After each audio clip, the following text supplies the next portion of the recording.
everybody. Welcome back to another episode of Big Questions, Small Steps. My name is Amanda, and I'm so glad that you could join me today. Today, I have a requested video to share with you. I have been very open and honest that I am on the conversion path to Judaism. And I've talked with some different people about how I'm not Jewish yet, but I'm not Christian, so what am I? And I share with them that while I'm on the path, I had this debate, for lack of better terms, in my head regarding if I should choose the conversion path or if I should be a Noahide. And people tend to get confused when I say Noahide. So today we're going to do a little bit more experimenting and exploration of what it means to be a Noahide. What do they believe? When did they start? How do you know if somebody's a Noahide? Do they live their life any differently? We're going to check that all out today. Stay tuned.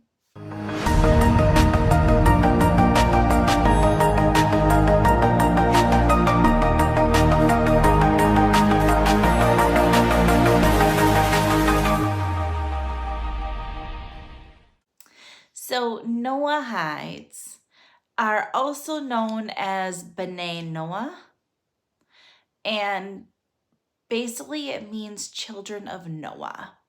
Now, if you know anything about the Bible, you probably remember Noah at one point built an ark and was told by God that he had to create this ark with certain dimensions and then gather 2 of every kind of animal and put it on this ark because God was sending a big flood, right?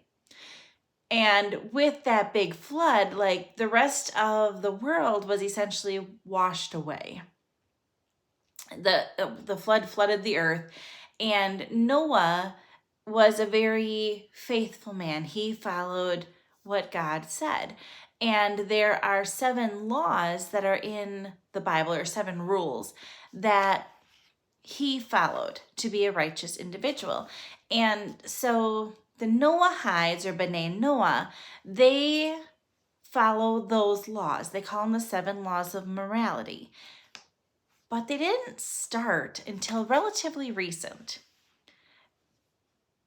There were the Jewish people, and then there were Christians after Jesus came, and there were Muslims, and there were some other individuals who practiced different faith, but Noahides never really existed until the 1860s is the first time that this idea even came about. And it started in Western Europe, and it actually began from an Orthodox rabbi. Yeah. It was started by a man named Elijah Benamozeg. He was an Italian Sephardic Orthodox rabbi.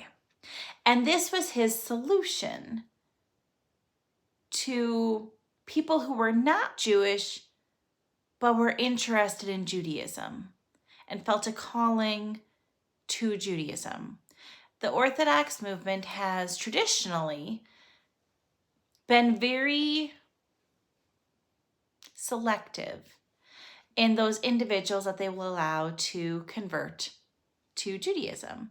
Orthodox Judaism is very literal interpretation of the Torah, and they're very protective of their community, understandably so. So Elijah, back in the 1860s, decided, there are non-Jews, and the Torah says there's a purpose for Jews and non-Jews, and there can be righteous people who are non-Jews, and that's okay.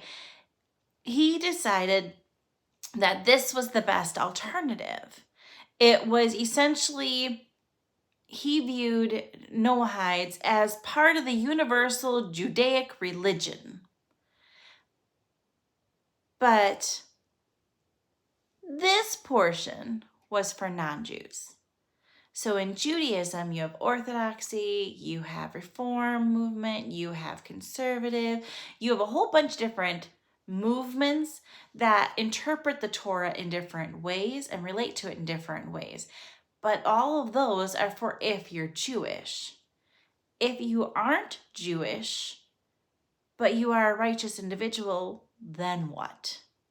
So to meet that need, Elijah created this idea of Noahides that would be righteous individuals, but they would maintain that they were not Jewish. There was that little bit of separate from them, okay?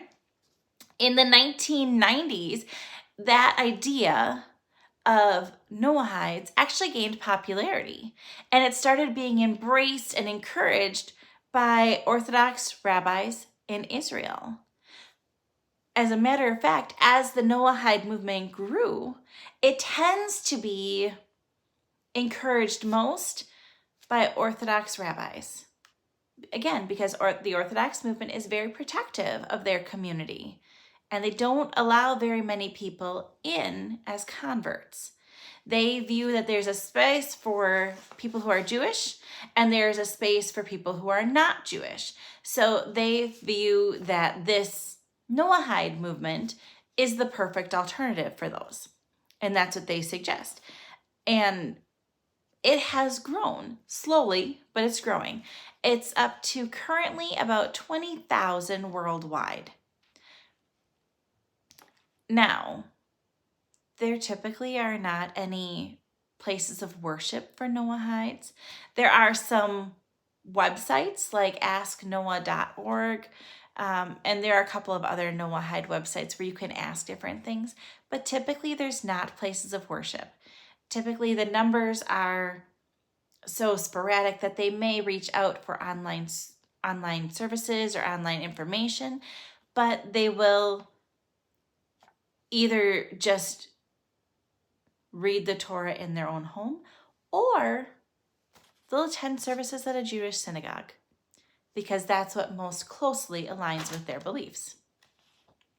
So that's who the Noahides are. That's who they are. That's how they started. They basically started from Orthodox Jewish rabbis who felt a need to address that what the Torah says about that Jews can be righteous and non-Jews can be righteous. But what do you do with those non-Jews? How do you let them fulfill their goal? And that's by creating this Noahide movement. So this is what they do. They believe, like I said, in the 7 laws of Noah, or it's called universal morality. So there are 7 laws. Let's go through them. And again, all of these are in the Torah. And I actually have the scripture passages so that you can look them up for yourself if you'd like. The first one is there's no idol worship. That's the first one. So Noahides typically won't go into a Christian church, for example, because there's the cross, and the cross represents Jesus. And when you're praying or you're in a Christian service, that's first and foremost in the worship service. So typically you would view that as you're kind of worshiping the cross, and that's an idol, and they don't do that. So they won't go into some worship services. Now, being a Noahide, they follow the 7 rules of morality very closely, but how they interpret anything else that Jewish people do, it may be completely different. There isn't any law system that's judging them on what they can and can't do. But the no idol worship, that comes from the verse in Exodus chapter 22, verse 20. Okay? The second rule of universal morality, or the second law, is you can't curse God's name or use God's name as a curse. They don't do that. So, like, some people may say different words, but Noahides try to be very strict on that. And that's from Leviticus chapter 24, verses 15 and 16.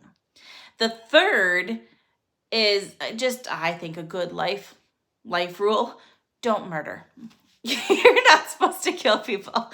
So that's an important one for Noahides. That is from Genesis chapter 9, verse 6. Okay. Moving right along, number 4 is no sexual immorality. And in particular, because this is from Leviticus 18, verse 27, it talks about being with your own type. So not having sexual relations with animals, making sure that you have that relationship when you have sexual relations. Okay. Number 5 is no stealing. People who are Noahides try to be very morally grounded, and they want to make sure that they are taking care of what is theirs, and they don't take from other people what is not theirs. And that is from Genesis chapter 44, verse 9. Okay, moving right along, we have number 6. 6 is an interesting one, the way it's worded. You're not supposed to eat flesh from a living animal. So there's nothing against eating different flesh. So like in Judaism, you're not supposed to eat pork, and you're not supposed to eat shellfish and things like that. Noahide doesn't have those same laws. You can eat pork as a Noahide, but you're not supposed to like take a bite out of the pig's leg when the pig is alive. Does that make sense? So that's how it's different in Noahides. They interpret it slightly differently. So the rules are different for them. They're a little more relaxed, if you want to call it that. And then the 7th one is that they need to establish courts of justice. And that's from Genesis chapter 34, verse 26. So they're very big on justice and social justice and making sure that we're treating each other well. We're treating each other as we should treat each other.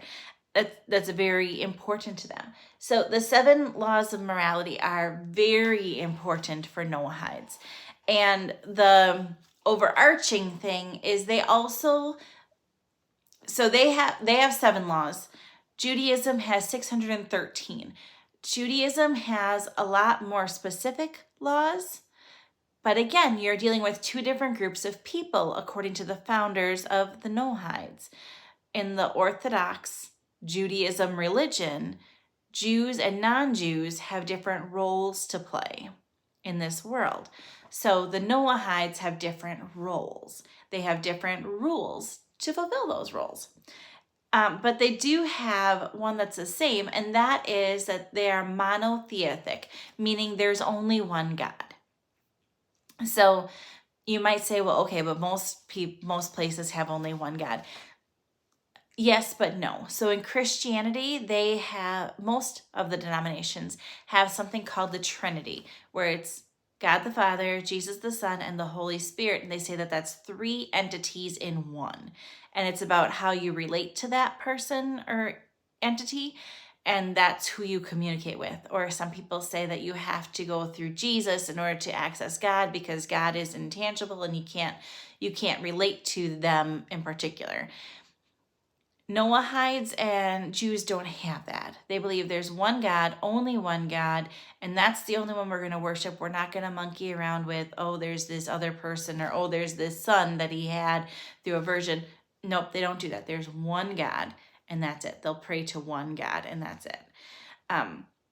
They do believe that they are, okay, different viewpoints on this. In the Noahide movement, some believe that they are within the Judaism umbrella, but like at the tail end. They don't say that they are Jewish, but they feel like they're in kind of that spectrum or under that umbrella. And then there are other individuals who say they are very purposely outside the Judaism window. If here's the window of Judaism and there's all these different movements, they are very purposely outside. They're on like the windowsill because they are respectful of the fact that they have a different role than Judaism. It's different for different people. Now, a lot of what they believe is very similar to Judaism. So you may wonder, okay, well, if it's so similar, why wouldn't you just convert? Well, there's a couple of different reasons. One, there are different laws if you're Jewish and if you're not Jewish. So if you're a Noahide, remember, the laws don't apply, the 613 don't apply for you, just the 7. So your life is different. You don't have to eat certain foods. You don't have to observe certain customs. It's different for you. You just have to do the 7 laws, not the 613. Or, so it can be that it's just easier to be a Noahide. It can be that maybe you don't have access to the resources that you need to finish your conversion. Perhaps there's not a synagogue anywhere near you to finish your conversion. Perhaps there's not a rabbi who is willing to sponsor you in your conversion. Perhaps you live in a place where you do not have a Jewish community. If you don't have the resources that you need in order to convert to Judaism, you can still be a righteous individual as a Noahide. So some people choose to stay a Noahide. And then the other reason that people choose to be a Noahide and not finish their conversion is they feel ties to their previous life. So maybe their family is very much struggling with the idea of them converting. Maybe they don't believe in what they once were, but they still love the traditions that they once celebrated. Maybe they struggle with the idea of letting a loved one who is near death pass with the heartbreak of that they stopped believing what they once did. It's all different reasons, but it's a personal choice. If you're a Noahide, you don't have to convert to anything. You just follow the 7 laws. That's it. That's it. And then how you choose to live your life is up to you. Now, like I said, some individuals who are Noahides will go to synagogue, a Jewish synagogue, on Saturday for Shabbat services, Friday night services. They will. Some won't. They can go to any type of service, whether it's Reform or Orthodox or whatever they feel is the best fit for them. And typically it's just what's nearby, okay? But they don't have to. Again, as part of the Jewish culture, going to those services is important. That's how you build your knowledge. In the Noahide culture, you don't have to do services if you don't want to. You don't have to observe Shabbat. You can if you want to, but you don't have to. It's completely your choice. In the Noahide realm, if you want to have a Christmas tree, go right ahead. They don't really care. It's your choice. And another one, such as the kashrut, or the laws regarding food. If a Noahide wants to eat a bacon cheeseburger, then eat a bacon cheeseburger. It's not a big deal at all. They don't have the same rules that they need to follow as the Jewish culture does. So in some regards, being a Noahide is quote unquote easier than being Jewish, but in other regards, it can be much more challenging. Because if you're a Noahide, A, people typically don't know what a Noahide is. B, you don't really have the same community. Even if you're a Noahide and you're attending services at a Jewish synagogue, you're not fully part of that community because you're always just a little bit back. As a Noahide, you aren't called up to the Bima to read from the Torah. As a Noahide, there are certain things that you can't or won't do in the Jewish synagogue. it's just a little bit different. And that can be a deal breaker for some people. And some people don't care. It's their choice. But being a Noahide,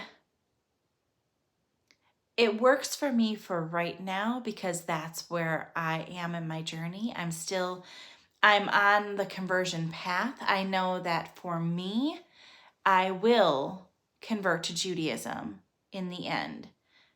But right now I need to help my family get through a couple of things, and I need to do some more learning for myself before I feel knowledgeable enough and ready to take that next step.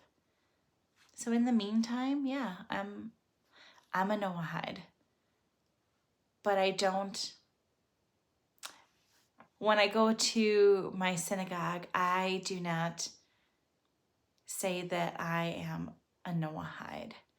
I believe that I have a Jewish soul and I have a Jewish spirit and a Jewish heart, and I will continue to say that I am on the conversion path because that's a more accurate statement for myself.